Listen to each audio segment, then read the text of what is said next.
والذين يقولون ربنا هب لنا من أزواجنا وذرياتنا قرة أعين وجعلنا للمتقين إماما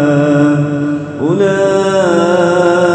يجزون الغرفة بما صبروا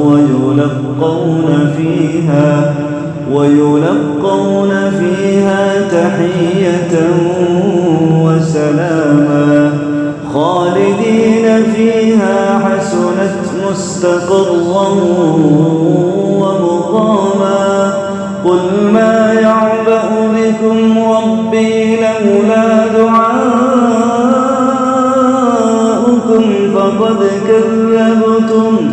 فقد كذبتم فسوف يكون لزاما.